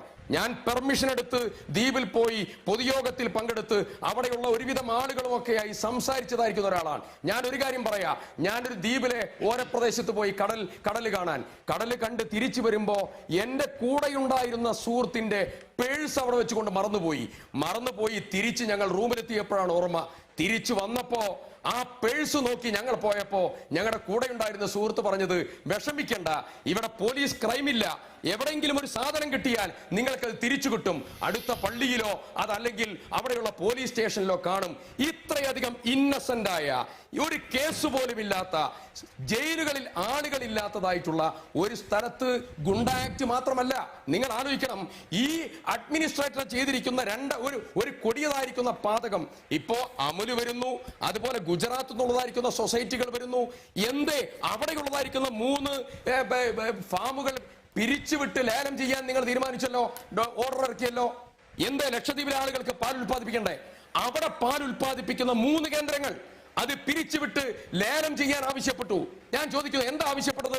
അവിടെയുള്ളതായിരിക്കുന്ന കുട്ടികൾ, അവിടെയുള്ളതായിരിക്കുന്ന, പിന്നെ നിങ്ങൾ ഡീസെൻട്രലൈസേഷനെ കുറിച്ച് പറയുന്നു. അടൽ ബിഹാരി വാജ്പേയി പോയ സ്ഥലമാണല്ലോ അത്. ഞാൻ ചോദിക്കുന്നു, AB വാജ്പേയി അവിടെ പോയിട്ടുണ്ടല്ലോ, രാജീവ് ഗാന്ധി പോയിട്ടുണ്ടല്ലോ, സോണിയാഗാന്ധി പോയിട്ടുണ്ടല്ലോ, ഡോക്ടർ രാജേന്ദ്ര പ്രസാദ് പോയിട്ടുണ്ടല്ലോ, ജാക്കിർ ഹുസൈൻ പോയിട്ടുണ്ടല്ലോ, ഒരുപാട് രാഷ്ട്രീയ നേതാക്കന്മാരും മറ്റുള്ളവരും പോയിട്ടുണ്ടല്ലോ. ആരെങ്കിലും ദ്വീപിന്റെ മേലെ ഇതുപോലെ കൈവെക്കാൻ ശ്രമിച്ചിട്ടുണ്ടോ? 5 മേഖല നിങ്ങൾ ആലോചിക്കണം. 5 മേഖല അവിടെയുള്ള പഞ്ചായത്ത് അതോറിറ്റീസിന്റെ കയ്യിലായിരുന്നു. Hospital, tourism, food supplies, education ഉൾപ്പെടെയുള്ള 5 മേഖലയും എടുത്തുമാറ്റി ഇന്ന് അഡ്മിനിസ്ട്രേഷന്റെ കയ്യിൽ അവർ തീരുമാനിച്ചിരിക്കുന്നു, കുട്ടികൾക്ക്, സ്കൂളിലെ കുട്ടികൾക്ക് ഇനി സസ്യാഹാരം, ഇനി നിങ്ങൾ മീറ്റ് കൊടുക്കരുത്. അവിടെയുള്ള കുട്ടികൾക്ക് മുട്ട കൊടുക്കുന്നുണ്ട്, അവിടെയുള്ള കുട്ടികൾക്ക് ചിക്കൻ കൊടുക്കുന്നു, അവിടെയുള്ള കുട്ടികൾക്ക് ബീഫ് കൊടുക്കുന്നു. കൊടുക്കാൻ പറ്റില്ല എന്ന് അവിടെയുള്ള അഡ്മിനിസ്ട്രേഷൻ പറയുന്നു. ഗുണ്ട ആക്ട് വരാൻ പോവുകയാണ്. 0 ക്രൈം ഉള്ളതായിരിക്കുന്ന സ്ഥലത്ത് ചെറിയൊരു സാങ്കേതിക പ്രശ്നം ശബ്ദത്തിലുണ്ട്, അത് കറക്റ്റ് ചെയ്ത ശേഷം പെട്ടെന്ന് തിരിച്ചു വരാം. അഡ്വക്കേറ്റ് മുഹമ്മദ് ഷാ, ശ്രീ ടി സിദ്ദിഖ് ചൂണ്ടിക്കാണിച്ചത്, ദ്വീപ് നിവാസികൾ ചൂണ്ടിക്കാണിച്ചത്, നേരത്തെ BJPയുടെ അവിടുത്തെ ജനറൽ സെക്രട്ടറി കാസിം അടക്കമുള്ളവർ ചൂണ്ടിക്കാണിച്ചത്, അവരുടെ ജീവിതത്തെ ബാധിക്കുന്ന സാമൂഹ്യവും വൈകാരികവുമായ കാര്യങ്ങളിലടക്കം ഒരു ജനതയുടെ സംസ്കാരത്തെ ആകെ ബാധിക്കുന്ന തരത്തിലുള്ള ഇടപെടലുകൾ പൊടുന്നനെ ഈ 5 മാസം കൊണ്ട് ഉണ്ടാകുന്നു എന്നാണ്.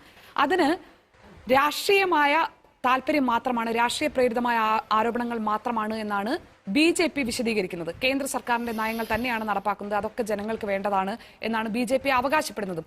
അതിന് ഏറ്റവും പ്രധാനപ്പെട്ട ഒരു ചെക്ക് പോയിന്റ് ഇന്ന് ഉണ്ടായത് കേരളത്തിലെ ഹൈക്കോടതിയിൽ നിന്നാണ്. കേരളത്തിലെ ഹൈക്കോടതി ദ്വീപ് അഡ്മിനിസ്ട്രേറ്ററുടെ നിയമ സംവിധാനങ്ങളിലെ ഇടപെടലിനെ കുറിച്ച് ഇന്ന് എന്താണ് പറഞ്ഞിരിക്കുന്നത്? നിയമപരമായി എന്ത് സംഭവിച്ചു എന്നാണ് കോടതി വിലയിരുത്തിയിരിക്കുന്നത്? കോടതി ഇന്ന് ഈ പറഞ്ഞ ആ കേസുമായി ബന്ധപ്പെട്ട് കോടതിയുടെ ഇന്റർഫറൻസ്, ഈ അഡ്മിനിസ്ട്രേറ്റർക്ക് യാതൊരു ജൂറിസ്ഡിക്ഷനും ഇല്ലാത്ത ഒരു കാര്യത്തിൽ പിന്നെ പ്രോസിക്യൂട്ടറുമായി ബന്ധപ്പെട്ട കാര്യങ്ങളിൽ ചില ഉത്തരവുകൾ അയാളിറക്കി. അത് ഇറക്കുന്നതിൽ ഒരധികാരമില്ല എന്നതാണ് അതിനകത്തെ കണ്ടെത്തൽ ബേസിക്കായിട്ട്. പിന്നെ അതുപോലെ അവിടെ നടന്നുകൊണ്ടിരിക്കുന്ന കാര്യങ്ങളെക്കുറിച്ച് പത്രങ്ങളിൽ നിന്നും ചാനലുകളിൽ നിന്നല്ല, അല്ലാത്ത തരത്തിലുള്ള റിപ്പോർട്ടുകൾ കോടതിക്ക് എടുക്കുന്നുണ്ട്. ആ കോടതിക്ക് അവിടുന്ന് ജുഡീഷ്യറിയിൽ നിന്ന് തന്നെ ഇൻപുട്സ് കിട്ടാനുള്ള പ്രൊവിഷനുണ്ട്. അത്രയും ഇൻപുട്സ് കിട്ടിയിട്ടുണ്ടെന്നാണ് കോടതി പറയുന്നത്.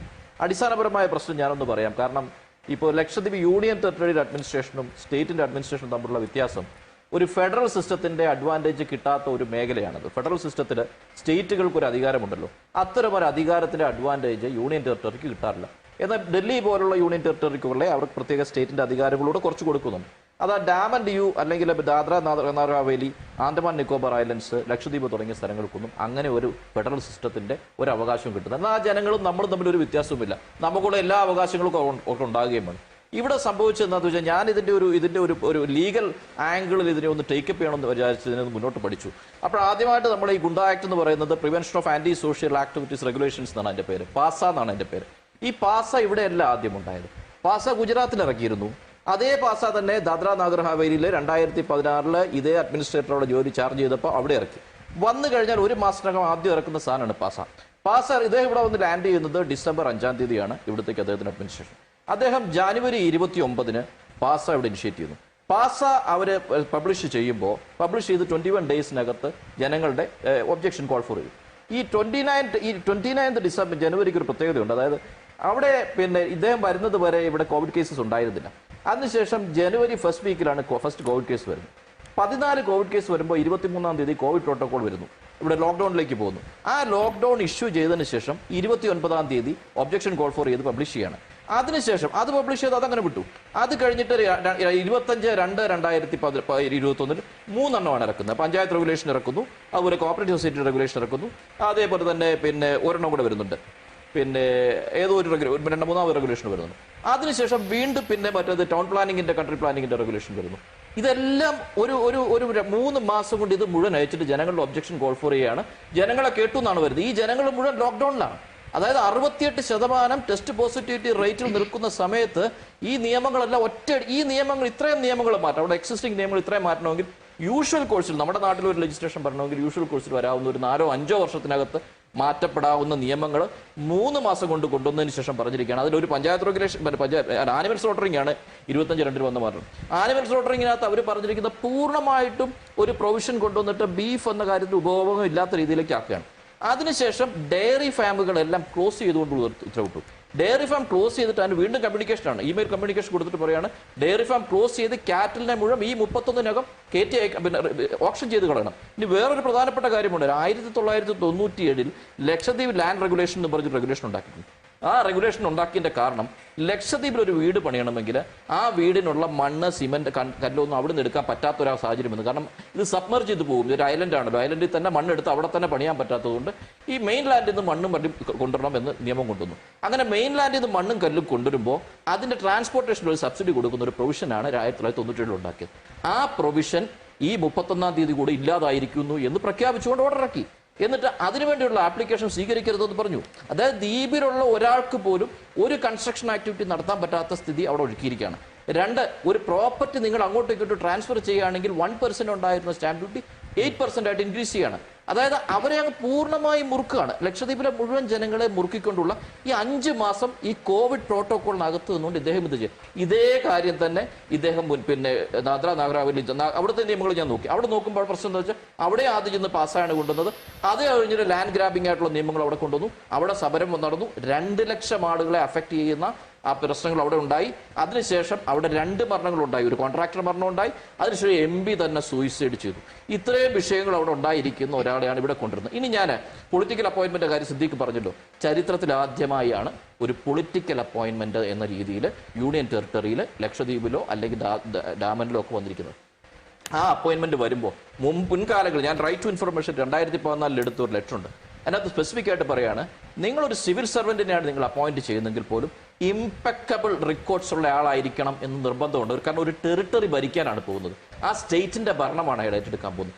അവർക്ക് ജനകീയമായി അവരുടെ എന്താ പറയുക പിന്നെ ഡെമോക്രസിയിൽ അവരുടെ റൈറ്റുകൾ പ്രൊട്ടക്ട് ചെയ്യപ്പെടുന്ന ഉറപ്പുള്ള ഒരു ഓഫീസറെ വേണം.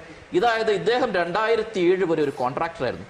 അദ്ദേഹത്തിന് ഒരു കൺസ്ട്രക്ഷൻ കമ്പനി ഉണ്ടായിരുന്നു. ആ കൺസ്ട്രക്ഷൻ കമ്പനി ആയിരുന്നു ആ കാലഘട്ടത്തിലെല്ലാം അവിടുത്തെ ഗവൺമെന്റ് വർക്കുകൾ ചെയ്തു. ഇതിന്റെയൊക്കെ ഡാറ്റാ സെന്ററിലുണ്ട്. അതുകൊണ്ടാണ് ഞാൻ ഈ പറയും. അതിനുശേഷം 2007 മത്സരിക്കുന്ന ഇദ്ദേഹത്തിന് 2010 അമിത്ഷാ രാജിവെക്കേണ്ടി വരുമ്പോൾ അമിത്ഷായുടെ മുഴുവൻ വകുപ്പ് കൊടുത്ത് മോദിയുടെ 2nd ലഫ്റ്റനന്റ് ആയിട്ടിരുന്ന ആളാണ്. 2012 മത്സരിച്ചപ്പോൾ അദ്ദേഹത്തിന് ജയിക്കാൻ പറ്റിയില്ല എന്നതുകൊണ്ട് മാത്രം 2014 പാർലമെന്റിൽ അല്ലെങ്കിൽ കേന്ദ്രമന്ത്രിയായിട്ടിരിക്കേണ്ട ആളാണ്. പാർലമെന്റിൽ മത്സരിച്ചാലും ജയിക്കില്ല എന്ന് കണ്ടപ്പോൾ കൊടുത്തില്ല.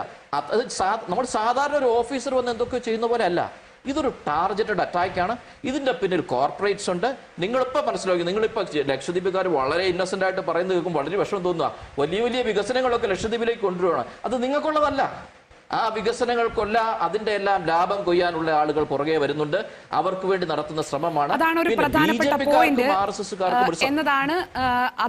അതാണോ ചർച്ച ചെയ്യേണ്ട ഏറ്റവും പ്രധാനപ്പെട്ട ഒരു പോയിന്റ് എന്നൊരു ചോദ്യം മുന്നോട്ട് വെക്കുകയാണ്. കാരണം ഈ തീരുമാനങ്ങൾക്ക് പിന്നിൽ രാഷ്ട്രീയ ലക്ഷ്യങ്ങൾ മാത്രമാണോ അതോ സാമ്പത്തിക താല്പര്യങ്ങളും കാണണോ? സംസ്ഥാന BJP ഘടകം ആവശ്യപ്പെടുന്നത് പോലെ, ലക്ഷദ്വീപ് BJP ഘടകം ആവശ്യപ്പെടുന്നത് പോലെ ജനവിരുദ്ധമായ നയങ്ങൾ തിരുത്താൻ അഡ്മിനിസ്ട്രേറ്ററോട് കേന്ദ്ര സർക്കാർ ആവശ്യപ്പെടുന്നു. ഇടവേളയ്ക്ക് ശേഷം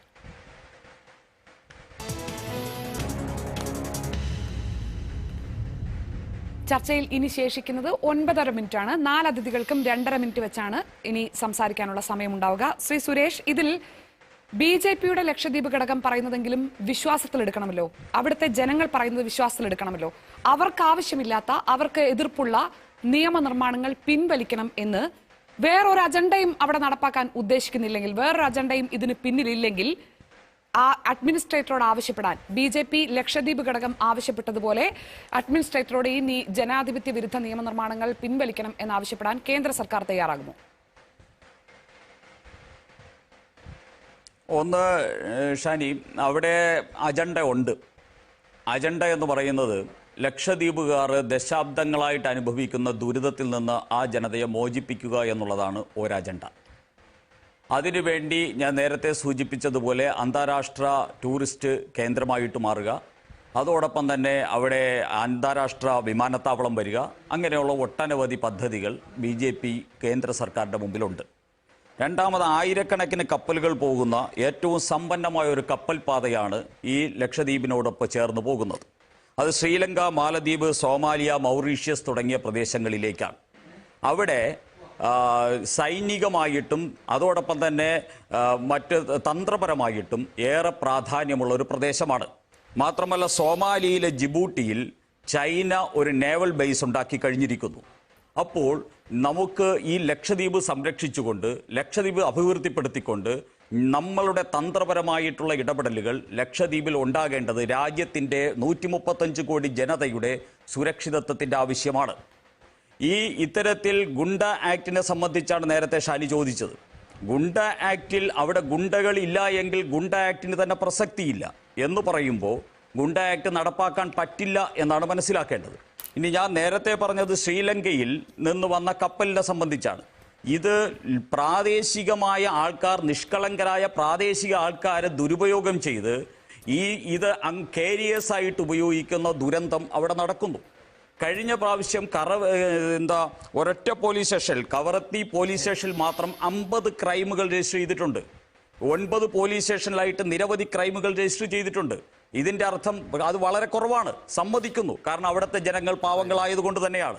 അപ്പോൾ അവർക്ക് ഇതേപോലെ ഗുണ്ട ആക്ടിനെ സംബന്ധിച്ച് ഭയക്കേണ്ട ആവശ്യമില്ല. ഇനി മറ്റൊന്ന് പറയേണ്ട, കുട്ടികളെ, നേരത്തെ സിദ്ദിഖൂടെ പറഞ്ഞു കുട്ടികളെ ബീഫ്. സിദ്ദിഖെ ഒന്ന് മനസ്സിലാക്കണം, നരേന്ദ്രമോദി സർക്കാർ വന്നതിന് ശേഷമാണ് കുട്ടികൾക്ക് ബീഫും ചിക്കനും മട്ടനും മുട്ടയും ഒക്കെ കൊടുത്തു തുടങ്ങിയത്. അതിനുശേഷം അത് മൊത്തമാണ് പിൻവലിക്കുന്നത്. ബീഫ് മാത്രമല്ല, നിങ്ങളുടെ വർഗീയ അജണ്ട ഇവിടെ അടിച്ചേൽപ്പിക്കരുത്. ബീഫ് മാത്രമല്ല, മട്ടനും ചിക്കനും എല്ലാം പിൻവലിച്ചിട്ടുണ്ട്. നോൺ കഴിക്കണ്ട, അല്ല ഞാൻ പറഞ്ഞു തീർക്കട്ടെ, ഒറ്റ കാര്യം കൂടെ. നോൺ കഴിക്കണ്ട എന്നുള്ള ആരോഗ്യ വിദഗ്ധന്മാരുടെയും വിദ്യാഭ്യാസ വിദഗ്ധന്മാരുടെയും അഭിപ്രായം മാനിച്ചുകൊണ്ട് ഇന്ത്യയിൽ പലയിടത്തും എടുത്ത നിലപാടാണ് അവിടെ എടുത്തിരിക്കുന്നത്. നിങ്ങൾ വർഗീയ കോൺഗ്രസ് ശ്രമിക്കരുത്. പൗരന്മാർ എന്ത് കഴിക്കണമെന്ന് തീരുമാനിക്കാൻ ഈ ഭരണകൂടത്തിന് അധികാരം എന്താണെന്നൊരു ചോദ്യം അവിടെ ഉണ്ട്, എപ്പോഴും ഉണ്ട്. പക്ഷേ ഇപ്പോൾ സമയപരിമിതി കൊണ്ട് ഞാൻ അതിൽ ഇടപെടുന്നില്ല. താങ്കളോട് സമയം ഞാൻ ആദ്യമേ പറഞ്ഞിട്ടുണ്ട്. സ്കൂൾ കുട്ടികൾക്കും ഇന്ത്യയിലുള്ള സ്കൂൾ കുട്ടികൾക്കും ഒരു ഇന്ത്യൻ പൗരനുള്ള പൂർണ്ണമായ അവകാശങ്ങളുണ്ട്. സുരേഷ്, ഓരോ ഇന്ത്യൻ പൗരനും പ്രായഭേദമന്യേ പൂർണ്ണമായ അവകാശമുണ്ട്. കൊടുത്തുകൊണ്ടിരുന്ന കാര്യമാണല്ലോ ചോദിച്ചത്. ശ്രീ സലീം, ഇതിൽ ശ്രീ സുരേഷിന്റെ ചോദ്യങ്ങളുടെ അദ്ദേഹം ആദ്യ ഭാഗത്ത് വളരെ വ്യക്തമായി തന്നെ ശ്രീ സലീം അദ്ദേഹം പറഞ്ഞു കഴിഞ്ഞു BJPയുടെ മനസ്സിലുള്ളത് എന്താണ്. ലക്ഷദ്വീപിനെ കുറിച്ച്, ലക്ഷദ്വീപിന് വേണ്ടി BJP കേന്ദ്ര സർക്കാർ കരുതി വെച്ചിരിക്കുന്ന പദ്ധതി എന്താണ്? വലിയ വികസനം, ടൂറിസം ഹബ്ബ്, മറ്റ് പല രീതിയിലുള്ള വലിയ പദ്ധതികൾ ലക്ഷദ്വീപിനെ കുറിച്ച് കേന്ദ്ര സർക്കാരിന്റെ മനസ്സിലുണ്ട്. ദ്വീപ് നിവാസികൾക്ക് അത് വേണ്ടേ?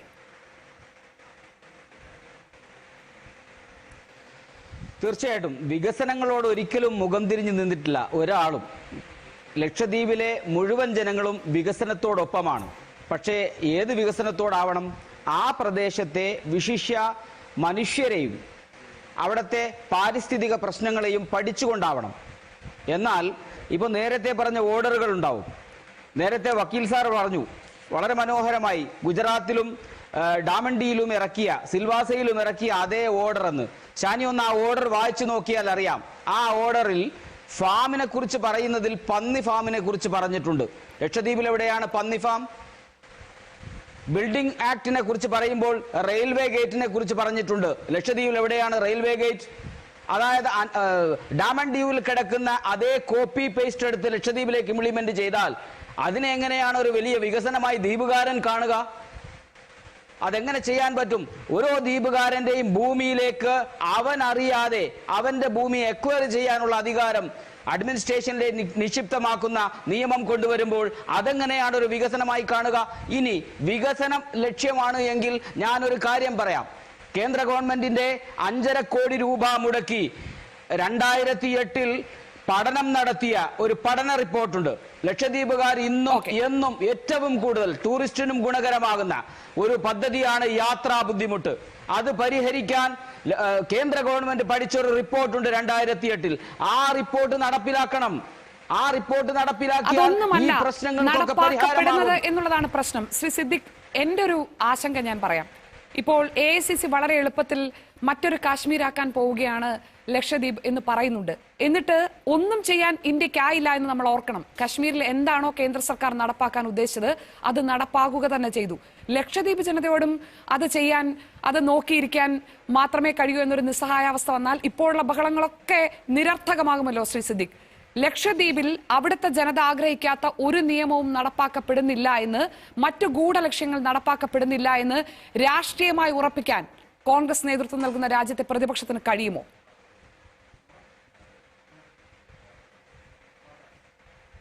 നമുക്കത് കഴിയേണ്ടതുണ്ട്. അതിനാവശ്യമായിട്ടുള്ള ഇച്ഛാശക്തി ഉള്ളതായിരിക്കുന്ന പ്രതിരോധങ്ങൾ തീർക്കേണ്ടതുണ്ട്.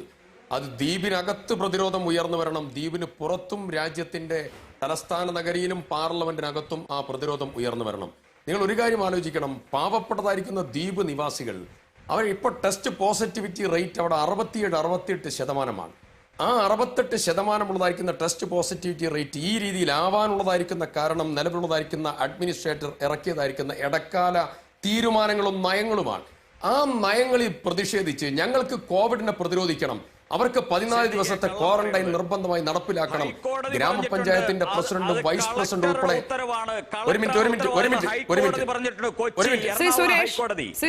കൃത്യമായ സമയം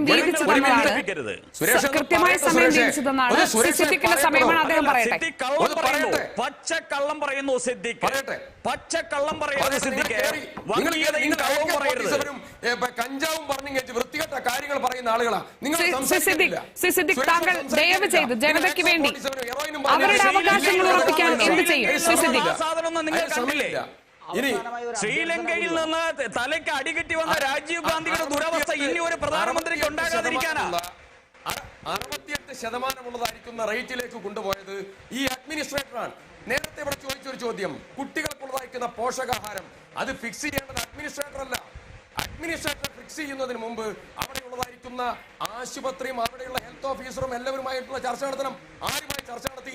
ഏത് ചർച്ചയുടെ അടിസ്ഥാനത്തിലാണ് ഇന്ത്യ രാജ്യത്ത് മാംസവും മത്സ്യങ്ങളും കുട്ടികൾക്ക് കൊടുക്കണ്ട എന്ന് തീരുമാനമെടുക്കാൻ ആരാണ് ഇവർക്ക് അധികാരം കൊടുത്തത്? വീണ്ടും സാങ്കേതിക പ്രശ്നമുണ്ട് താങ്കളുടെ ശബ്ദത്തിന്. അവസാനത്തെ ചോദ്യം 2 മിനിറ്റിൽ അഡ്വക്കേറ്റ് മുഹമ്മദ് ഷാ, നിയമപരമായി എന്തെങ്കിലും സാധ്യതകൾ മുന്നിലുണ്ടോ? കാരണം വളരെ വ്യക്തമായി എന്താണ് ഉദ്ദേശിക്കുന്നതെന്ന് ശ്രീ സുരേഷ് തന്നെ നമ്മുടെ ചർച്ചയിൽ പറഞ്ഞു കഴിഞ്ഞു. ലക്ഷദ്വീപ് ജനതയുടെ സമ്മതമില്ലാതെ അവരുടെ അവകാശങ്ങൾ ഹനിക്കാതെ ഒന്നും അവിടെ നടക്കുന്നില്ല എന്നുറപ്പിക്കാൻ നിയമപരമായി എന്തെങ്കിലും സാധ്യതകളുണ്ടോ? അല്ല, നിയമപരമായിട്ട് ഒരു ഫാക്ട് എന്താണെന്ന് വെച്ചാൽ ഒരു മൊമെന്റ് പോലും ഈ അഡ്മിനിസ്ട്രേറ്റർ ലക്ഷദ്വീപിൽ തുടരാൻ പാടില്ല എന്നതാണ് ഫാക്ട്. ഇനിഷ്യലി ഞങ്ങളൊക്കെ റിസർച്ച് ചെയ്തുകൊണ്ടിരിക്കുന്ന വിഷയം ഒരു കോവാറണ്ടോയിൽ അദ്ദേഹത്തെ റിട്ടേൺ തിരിച്ചു വിളിക്കാൻ സാധിക്കുമോ കോടതികളിൽ പോയി. കാരണം അദ്ദേഹത്തിന്റെ കോവാറണ്ടോ എന്ന് പറഞ്ഞാൽ ഒരാളെ അപ്പോയിന്റ് ചെയ്തതിലെ തെറ്റുകളിൽ നിന്നാണ് കോവാറണ്ടോ ഉണ്ടാകുന്നത്. അദ്ദേഹത്തിന് മുമ്പ് ഇംപെക്കബിൾ റെക്കോർഡ്സ് ഉള്ള അഡ്മിനിസ്ട്രേറ്റീവ് ഓഫീസേഴ്സിനെ അപ്പോയിന്റ് ചെയ്യുന്ന സ്ഥലത്ത് ഒരു പൊളിറ്റിക്കൽ അപ്പോയിന്റ്മെന്റ് നടത്തിയിരിക്കുന്നു. ആ പൊളിറ്റിക്കൽ അപ്പോയിന്റ്മെന്റിന്റെ കോൺസിക്വൻസ് ആണ്. അങ്ങനെ വരുമ്പോൾ ഒരു പ്രശ്നം അഡ്മിനിസ്ട്രേറ്ററെ കേൾക്കാമോ? അഡ്മിനിസ്ട്രേറ്ററെ അപ്പോയിന്റ് ചെയ്തതിനൊരു നോംസ് ഇല്ല എന്നുള്ളതാണ് അതിനകത്തൊരു പ്രശ്നം. രണ്ടാമത്തെ വിഷയം, നിലവിലുള്ള നിയമങ്ങളൊക്കെ ഇനി ഒരു സുപ്രഭാതത്തിൽ അത് നിയമമായി ഇറങ്ങുകയാണ്. 21 ദിവസത്തെ ഒബ്ജക്ഷൻ കഴിഞ്ഞു, അവർ നിയമമായി പുറത്തു വരും. അവിടെ നിയമമായി പുറത്തു വന്നാൽ മാത്രമേ നമുക്കത് ചലഞ്ച് ചെയ്യാൻ സാധിക്കുകയുള്ളൂ. പിന്നെ സുരേഷ് പറഞ്ഞ ഒരു പോയിന്റ്, സുരേഷ് ആനിമൽ സ്ലോട്ടറിംഗ് നിയമത്തിനകത്തെ സെക്ഷൻ 5 വായിച്ചാൽ അത് ഒരു സ്പെസിഫിക് ആയിട്ടുള്ള മൃഗങ്ങൾക്ക് വേണ്ടി, ബീഫിന് വേണ്ടി മാത്രം ഉണ്ടാക്കിയ നിയമമല്ലേ? നിങ്ങൾ അത് അതിനുവേണ്ടി മാത്രമല്ല നിങ്ങൾക്ക് എങ്ങനെ പറയാൻ പറ്റും? ആ ഒരു നിയമവും വികസനവുമായി എന്താ ബന്ധം? ലക്ഷദ്വീപിൽ ഒരാൾക്ക് വീട് പണിയുന്നതിന് സബ്സിഡിയോട് കൂടി മണൽ കൊണ്ടുവരുന്നതിനെ തടഞ്ഞുകൊണ്ട് ഉത്തരവിടുന്നതും വികസനവുമായിട്ട് എന്താ ബന്ധം? ലക്ഷദ്വീപിലെ ഡയറി ഫാമുകൾ കൂട്ടുന്നതും വികസനവുമായിട്ട് എന്താ ബന്ധം? അമുലിന് അവിടെ കൊടുക്കാൻ വേണ്ടി സൊസൈറ്റി തുറന്നു കൊടുത്തതിനും നിങ്ങളുടെ വികസനവുമായിട്ട് എന്താ ബന്ധം? നിങ്ങൾ ഈ വികസനം പറയുന്നത് അവിടുത്തെ ഒരു ഒപ്രസീവ് നയം, നിങ്ങളൊരു ജനാധിപത്യം, അവിടുത്തെ ജനങ്ങളോട് ഒരു ജനാധിപത്യം കാണിക്കും. ജനങ്ങൾക്ക് നിങ്ങൾ യൂണിയൻ ടെറിട്ടറിയാണ് പഠിക്കുന്നത്. ശ്രീ മുഹമ്മദ് സലീം, ശ്രീ സിദ്ദിഖ് ചർച്ചയിൽ പങ്കെടുത്തതിന്, വിവിധ വശങ്ങളിൽ നിന്ന് ഈ പ്രശ്നത്തെ വിലയിരുത്തിയതിന്. ലക്ഷദ്വീപിലെ ജനതയുടെ അവകാശമാണ് പ്രധാനം. ആ അവകാശങ്ങൾ സംരക്ഷിക്കപ്പെടുന്നു എന്ന് ഉറപ്പുവരുത്താൻ ജനാധിപത്യപരമായ ഐക്യദാർഢ്യമാണ് ഉണ്ടാകേണ്ടത്.